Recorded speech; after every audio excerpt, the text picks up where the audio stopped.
Welcome to today's lecture on Churchill's groundbreaking play Top Girls. This play is first performed in 1982. It remains one of Churchill's most celebrated works, challenging notions of feminism, success, and the roles of women in society. In this lecture, we will explore the play's structure, themes, characters, and the socio-political context in which it was written.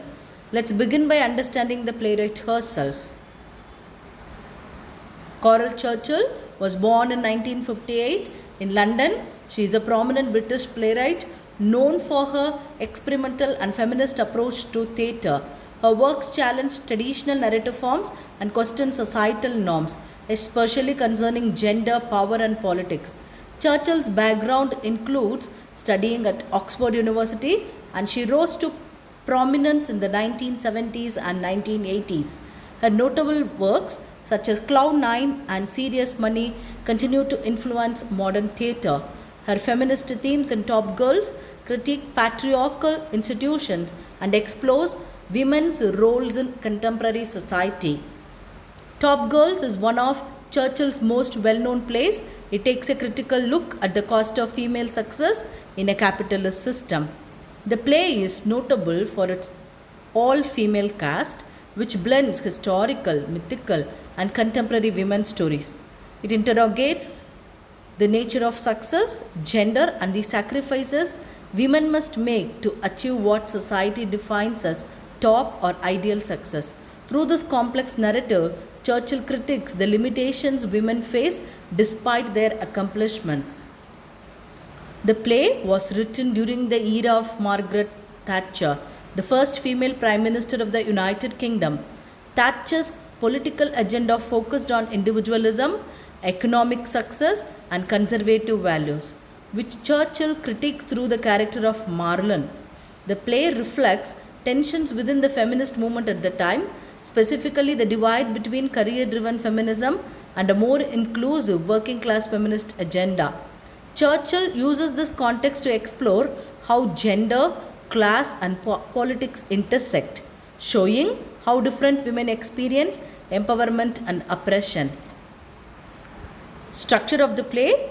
The structure of Top Girls is unconventional. It consists of 3 acts, but these acts are non-linear. Act 1 is surreal, taking place at a dinner party where historical and fictional women recount their life stories. Acts 2 and 3 shift to Marlon's professional life and her personal life respectively. This fragmented structure challenges the audience to engage with the characters' emotional and intellectual journeys rather than following a traditional chronological plotline. So let me give the overview of Act 1. In Act 1, Marlon hosts a dinner for 5 women from different historical periods. These women, Pope Joan, Isabella Bird, Lady Nijo, Dulgret, and Patient Griselda, are each known for their remarkable yet tragic lives. They recount their stories of struggle, sacrifice, and defiance.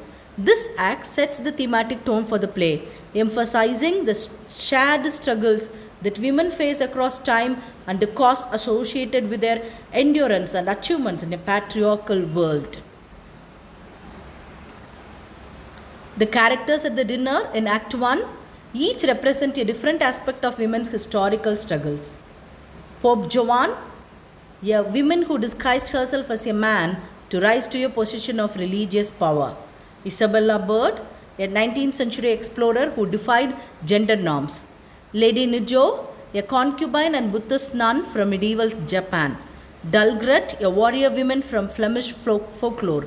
Patient Griselda, a character from Chaucer's The Clerk's Tale, symbolizing submissiveness and virtue. These characters' narratives highlight the different forms of oppression women have historically faced, setting up the play's exploration of gendered power dynamics. Symbolism in Act 1. So, Act 1 is not just a dinner, it functions symbolically as a space where women's voices converge and overlap. The dinner table, a communal space, represents the unacknowledged histories and stories of women. The overlapping dialogue signifies how women's voices are often drowned out out or ignored in society. Each character's narrative carries symbolic weight, showcasing various forms of resilience, compliance, defiance, and endurance, reflecting how women have historically had to navigate patriarchal structures. Overview of Act 2. In Act 2, the setting shifts to the Top Girls Employment Agency where Marlene works. Here we see Marlene in a more professional, capitalist environment, interacting with the clients and co-workers. Through the interviews and exchanges, the play dwells into Marlene's professional persona and her attitudes towards success. The act serves as a critique of a meritocratic society that rewards individual achievement while overlooking the struggles many women face due to age, class, and gender. Major themes in Act 2. In Act 2, the theme of success and its personal cost is explored. Marlene is portrayed as a capable and driven professional, but she is emotionally distant and detached from those around her. The women seeking employment highlight the harsh realities of life for women, including unemployment, aging, and lack of opportunity. Through these characters, Churchill critiques a capitalist system that promises equality but only benefits a select few, often leaving many women marginalized. Act 3 focuses on a confrontation between Marlene and her sister Joyce. Set in the past, this act reveals that Marlene abandoned her daughter Angie to pursue her career. Joyce raised Angie in Marlene's absence and now resents her sister for the choices she made. The ideological clash between Marlene, who embodies the Thatcherite values of individual success, and Joyce, who represents the struggles of the working class, reveals the personal cost of Marlene's success. This act humanizes both women, showing the emotional and familial repercussions of their differing views.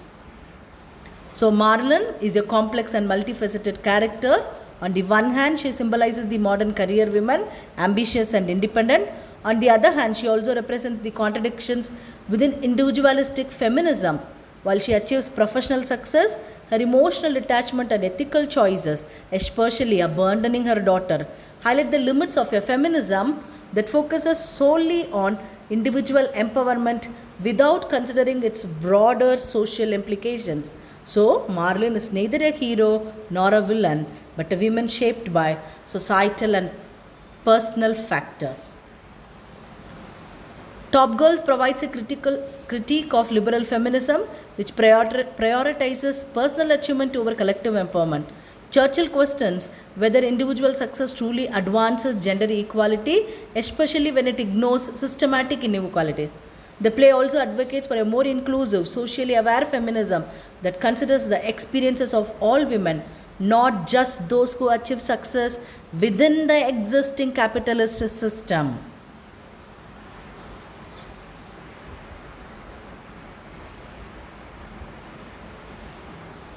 The play also emphasizes the conflict between Marlene and Joyce, which is rooted in class differences. Marlene's upward mobility came at the expense of her familial ties, while Joyce represents the working class and its struggles. Through this conflict, Churchill underscores that feminism must address class disparities and not just focus on the experiences of upper class women. Joyce's voice represents the struggles of women without access to education or opportunity. The theme of motherhood is central to the play.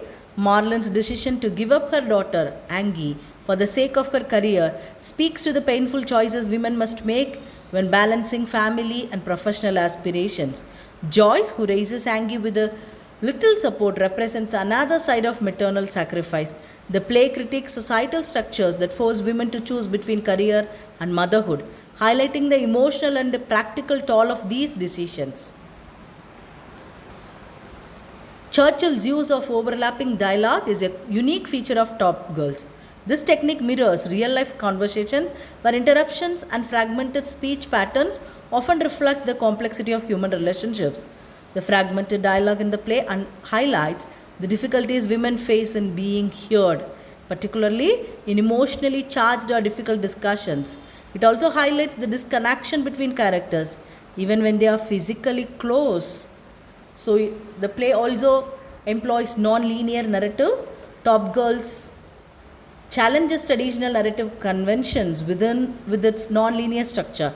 The scene takes place out of time and the final act is a flashback. This structure encourages the audience to focus on the emotional and thematic connections between characters rather than adhering to the traditional plot sequence.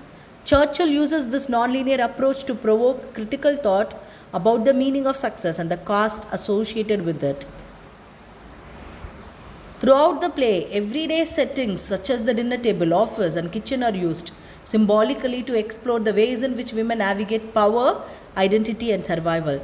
These settings reflect the different arenas where women's struggles play out. Costumes, names, and historical references also carry symbolic meanings, enriching the play's commentary on gender, class, and society. So, in productions of Top Girls, an all-female cast is often used with role doubling to emphasize the interconnectedness of women's stories. Minimalist sets draw attention to character and dialogue, while bold visual contrast between the surreal and the realistic highlight thematic transitions. This performance style enhances the play's exploration of feminist and political themes.